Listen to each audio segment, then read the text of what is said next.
Assalamualaikum warahmatullahi wabarakatuh. Perkenalkan, nama saya Nadia Sari dengan NPM 2517051009. Saya dari kelas Ilkom PA. Di sini saya akan menjelaskan jawaban dari soal yang saya buat. Pertama, kita baca studi kasusnya terlebih dahulu. Pada mata kuliah organisasi komputer, seorang mahasiswa belajar tentang instruction responsion. Dosen menjelaskan bahwa komputer memahami instruksi dalam bentuk kode biner, tetapi programmer biasanya menggunakan simbol tertentu agar lebih mudah dipahami manusia.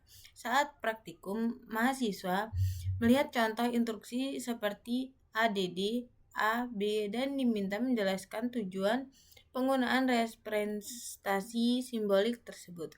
Pertanyaannya, tujuan utama penggunaan representasi simbolik seperti ADD, sub, dan load dalam bahasa mesin adalah, jawabannya, memudahkan programmer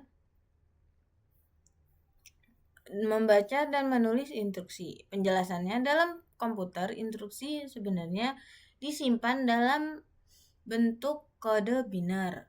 Namun, kode biner sulit dipahami manusia. Oleh karena itu, digunakan representasi simbolik atau mnemonic seperti ADD adalah penjumlahan, sub adalah pengurangan, dan LOAD adalah mengambil data ke memori atau register.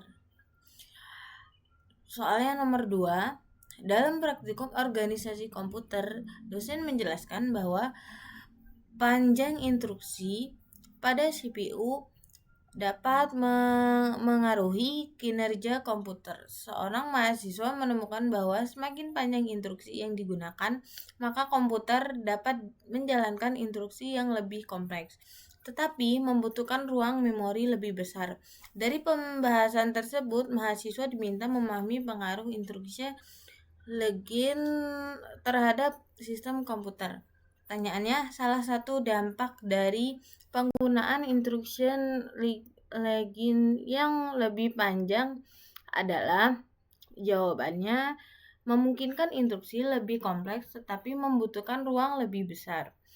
Penjelasannya, instruction login adalah panjang bit yang digunakan untuk mempresentasikan sebuah instruksi pada komputer.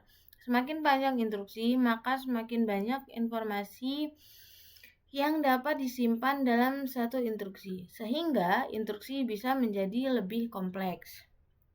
Soalnya nomor 3, dalam praktikum arsitektur komputer, dosen menjelaskan tentang general purpose register pada CPU. Seorang mahasiswa membandingkan dua prosesor. Prosesor pertama memiliki sedikit register sehingga lebih sering mengambil data dari memori, sedangkan prosesor yang kedua memiliki lebih banyak register sehingga proses pengolahan data menjadi lebih cepat. Data dari pembahasan tersebut, mahasiswa diminta memahami fungsi jumlah register pada prosesor.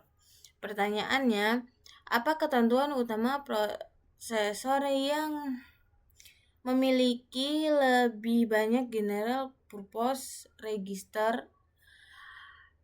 Jawabannya adalah mengurangi jumlah akses ke memori sehingga proses lebih cepat. Penjelasannya, general purpose register adalah tempat penyimpanan kecil dan cepat di dalam CPU yang digunakan untuk menyimpan data sementara saat proses berlangsung.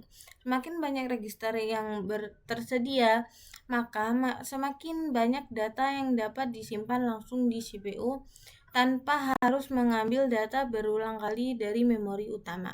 Sekian dari saya akhiri. Wassalamualaikum warahmatullahi wabarakatuh.